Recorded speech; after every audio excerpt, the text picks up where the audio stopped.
It's Monday. Everyone awake? Good morning. Hope you had a good weekend.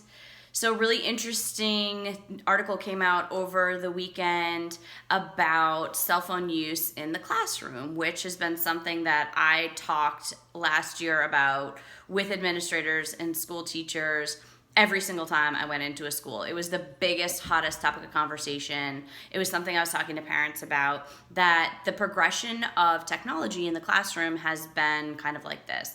It all came out and we were like, no technology in the classroom, use books.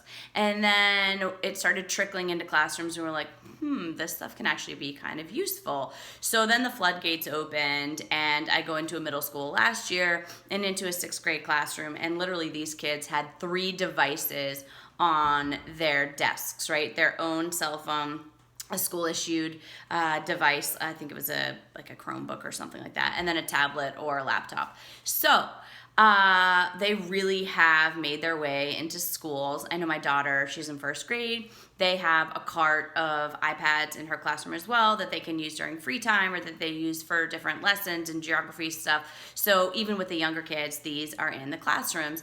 And now we're starting to see, or at least I am starting to see, that these devices are being really thought about and talked over in schools. So I have had full-blown staff meetings that have lasted an hour, 2 hours, talking about what do we do? How do we make this healthy? How do we use these devices and technology in classrooms without them overtaking or without them distracting? This article that just came out on the heels of that kind of said the same thing. So there was this professor, I think his name is Dr. Glass. Yep, Dr. Glass of Rutgers University. He's a psychology professor, and he started noticing in the classroom that when kids had their devices that they were kind of distracted, obviously.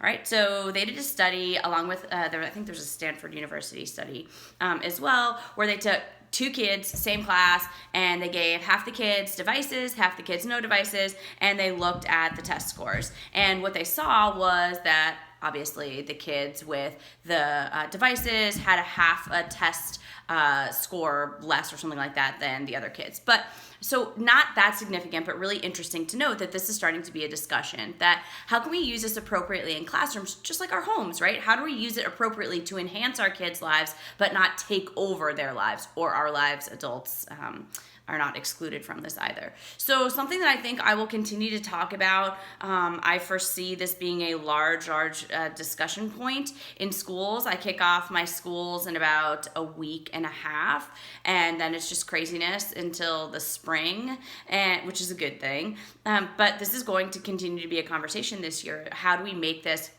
healthy for our kids, and how do we help technology, or help our kids use technology in a productive way and not something that overtakes their life? Really interesting article to read, something to think about, and as we continue to have this conversation, not only in our homes, but in other aspects of our lives and our kids' lives as well, such as the classroom. Have an awesome week. I hope you had a good weekend. See ya.